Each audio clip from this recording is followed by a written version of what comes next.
Hey guys, it's Matt again from Hedge, here to bring you another educational crypto video.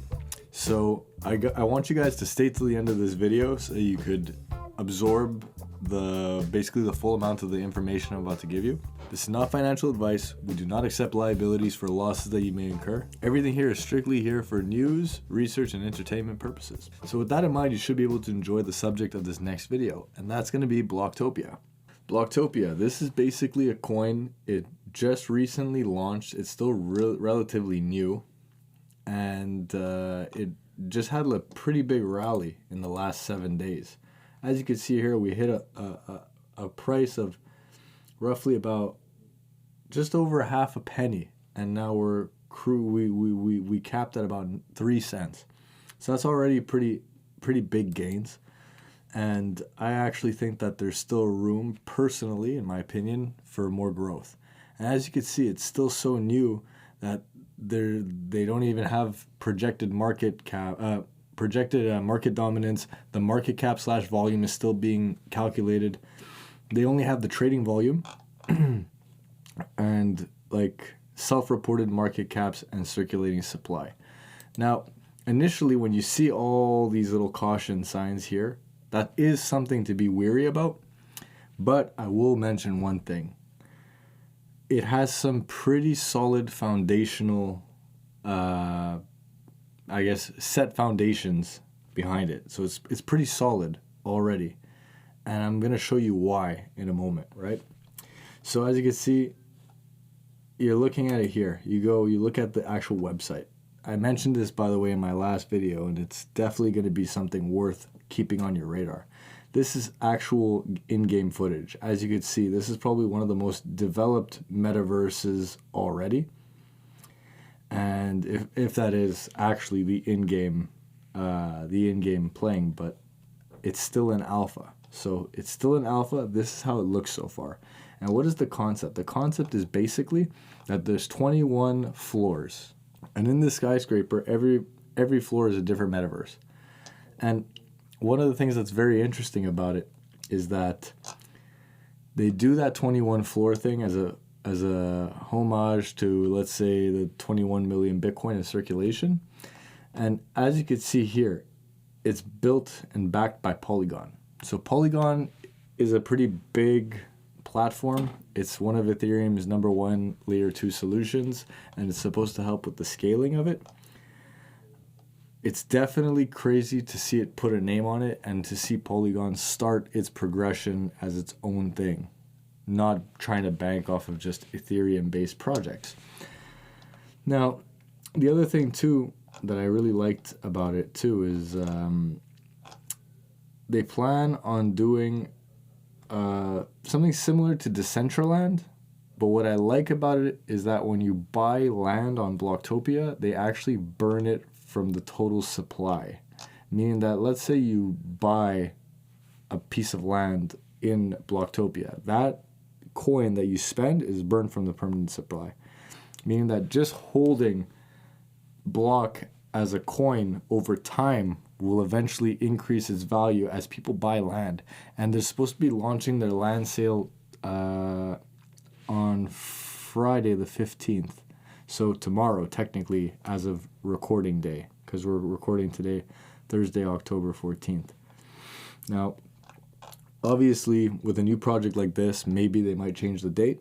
But from my understanding, as soon as they start selling property, it's going to start burning the supply, and we're going to see things probably go parabolic in terms of price in the short term just because of that.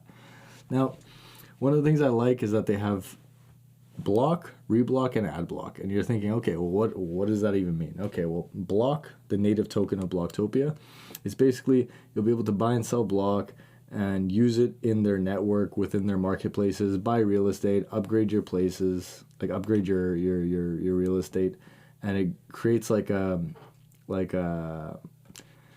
foundation of the ecosystem.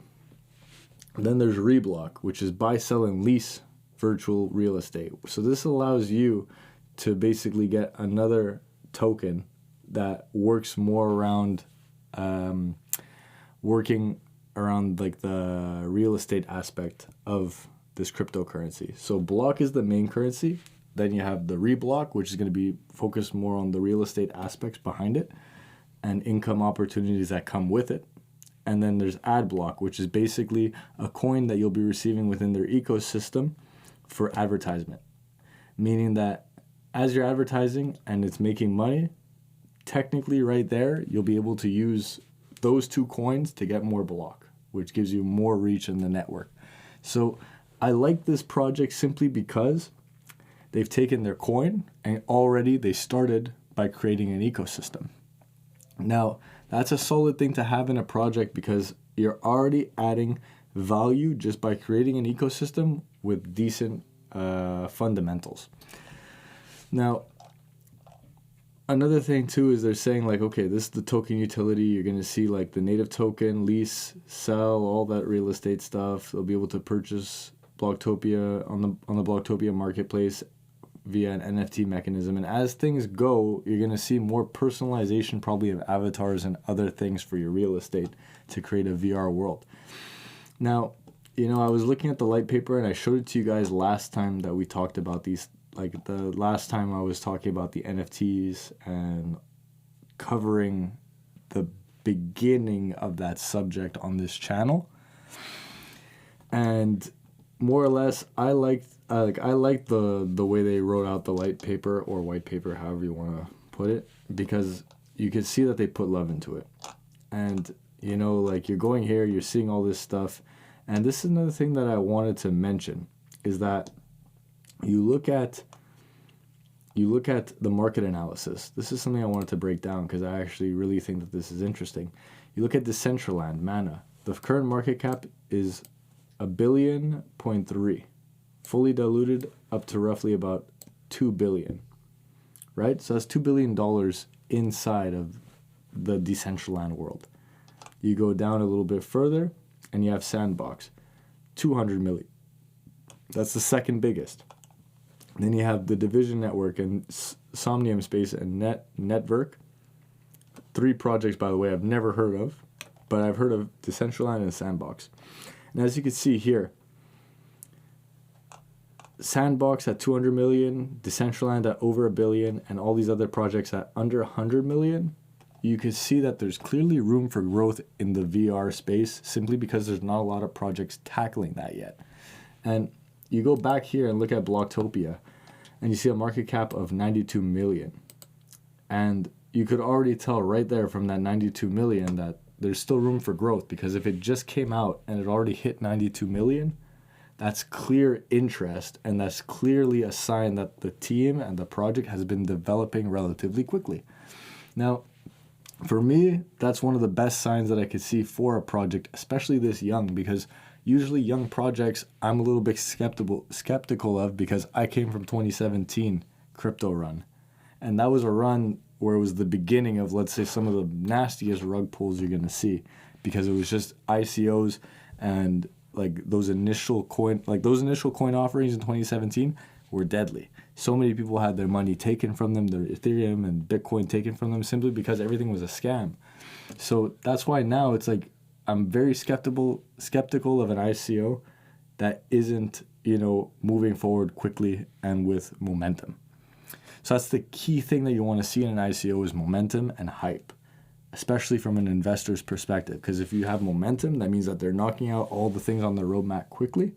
And then if they have hype, it means that the money is going to flow in simply because it's hyped up. And then once it hits a certain peak where there's enough money in it, then it's like an all-time high. It's bound to hit it again simply because if it had that much hype at one point, the next time there's a rally where a large chunk of their roadmap is, let's say, finished, then you're going to see that money pour back in at some point.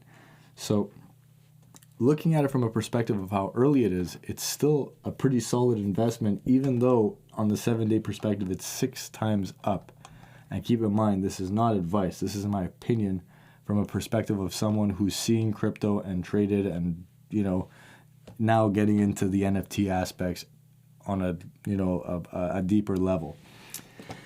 Now, let's just say hypothetically, even if it hits Sandbox level, which is possible considering that in the last, let's say, month or two, it's already hit almost 100 million. Meaning that it just has to double to hit Sandbox, which means that the token price would be roughly sitting at 6 cents. So 6 cents seems to me like it's the most mathematically probable in the short term. If it breaks 1 billion, then we're looking at roughly a what is it? Comes out to about 26 cents a token minimum. If it breaks, let's say, Decentraland's market cap of 1.3 billion. So let's just say it hits that market cap. That's 26 cents. So that's an easy 13, or actually more technically, because it's at 100. So that 13x that I just mentioned was if it hits Sandbox's market cap. So realistically, it still has quite a lot of room to grow. And that's just from a perspective of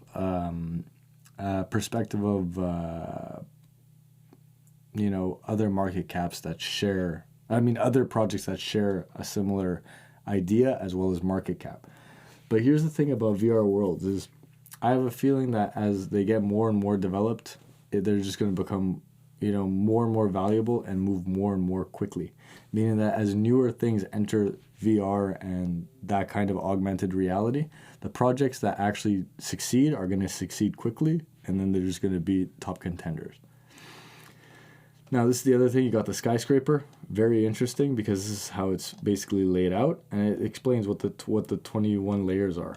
And you can see here, you got you got the gaming zone, the CEX zone, which is basically the exchange zone. You have the market analysis zone, the news zone, the influencer zone, and the networking zone. So it's already set up so that way every level of Bloktopia has different value and different reasons for being there. And right there, that's probably one of the best reasons to get involved in this metaverse over, let's say, a lot of other ones. And one thing I could say is, okay, fine, Decentraland has more of, let's say, a reputation. It's already set. There's a foundation. People are buying in. But this is brand new, and they already have it laid out. They have it already laid out. For me, you would likely see me in at least 3 to 4 of the zones that you see here if I were to buy a spot in this metaverse. So for me, the way I see it is this is a pretty solid idea. It's still very young, so I'm not sure how quickly it's going to be developed, but it's on its way. Now, you have your avatar, key zones, they talked about that, owning Reblock, as well as some of the people. These are basically the presences that they're expecting to see within Bloktopia: Binance, Coinbase, Box Mining, Chainlink, CoinMarketCap, Kraken, PancakeSwap. These are big names, and this is the market that they're going after. And I'm going to, towards the end of this video, I'm going to wrap up another reason why I think that this is a big project. And you know what I mean? It's all going to go down to the partners. So you could check out, you're going to see it in the sources. You could check out the light paper for yourself. I like how it's done. And more or less, this is what I wanted to get into now. This is what solidifies the project, right? So you have the team. Now, I'm looking at these people initially, Ross Tavakoli and Patty Carroll, and I was like, meh. Libby Rothwell, meh. But then I saw this, Simon Benson. Who is Simon Benson? And you're thinking, Simon Benson, okay, that sounds like just like any other person's name. Well, he was the guy that designed the VR for Sony/PlayStation. And that was the first attempt at a solid VR on a console. And if he was spearheading that, and he's behind this project, that's a solid lead for a potential partner even. If Bloktopia does well enough, he already has his foot in the door with PlayStation, which means that Bloktopia could potentially become PlayStation's VR world. So that's huge. That's a lot bigger than we're actually thinking, because we haven't really thought about what PlayStation's market cap involved with, let's say, this project's market cap combined could become.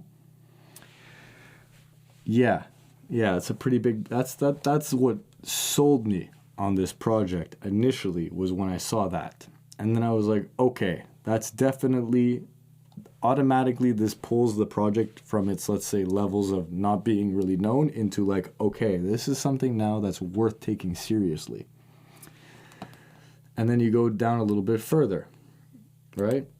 You see right here, the man behind the PlayStation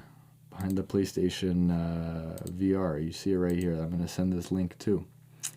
And then when it goes into partnerships, this is where I get interested again, right? So I mentioned Simon Benson.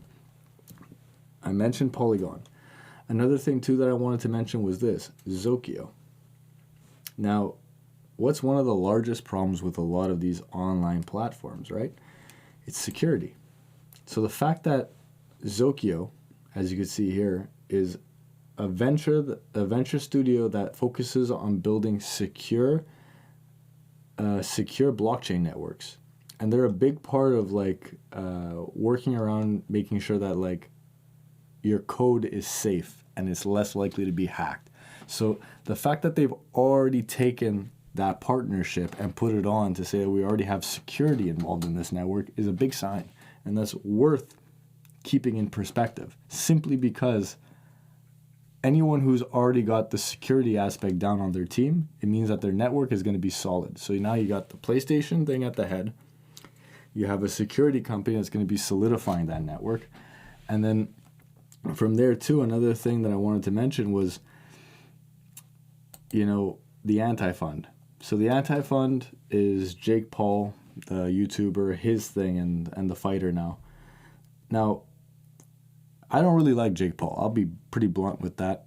I personally think that he's too much of a clout man. He runs his mouth too much, and I would prefer it if he was quiet. But I will say one thing. He knows how to make money. So while I might not like him as a fighter or a YouTuber or even as a person, I could acknowledge that he knows how to make money.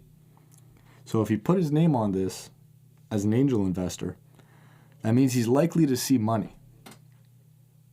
So, with that in mind, that's another reason why I could say, okay, now you go down the chain. You got the PlayStation, you have the Zokyo, and now you have Jake Paul. But more importantly, we'll put even Jake Paul another step below the list, simply because I can. I'm the one making this analysis. And I wanted to mention one more investor that piqued my interest, and it was BitBoy. BitBoy's involved with this pretty heavily. And I'm not a huge fan of BitBoy either, but guess what? The man knows how to make money. So if he's involved in this metaverse, guess what? Chances are there's going to be money pouring into it. And there's a good chance he already has his hands very deep in the real estate, because guess what? If he's one of the main investors, he's buying into the real estate and he's going to be the one selling it to us. Now, that for me right there, it's like, all right, fine. You got BitBoy, you have Jake Paul. So like I said, PlayStation, Zokyo, BitBoy. And that's honestly, I think, one of the key reasons why this popped off pretty hard was because of BitBoy. Because I'm sure he had an aspect of putting together this project in a way that makes sense from someone who's a crypto head. Now, some other important names, Avalanche, obviously AVAX, that's another big crypto thing, and Gen Block Capital, which has funded other things, as well as AU20. So there's some pretty solid people behind it. Now, the last thing I want to mention before I close up this video, because this is becoming a pretty long video and there's a lot of information that I wanted to get to you guys, was the actual NFT pricing. So every level with every different reason has different prices for their real estate. And as you can see here, is pretty developed, their land maps, like their layouts, like their floor plans. So could be worth getting real estate in this VR, and it could be worth getting the token itself, even if you don't, simply because when people buy the VR property, it's going to burn the token supply and reduce the total amount. So guys, I hope you enjoyed this video. I could definitely come back to this project and deliver more information, but for now I'm going to cap it at that. And if you stay till the end, like, comment, and subscribe. If you have any questions that you would like to ask in the comments, feel free to leave it. And I'd like to give a shout out to my boys at HQ, who basically got me into NFTs, and HQ Metaverse HQ, by the way. They're pretty big for NFTs. Take care.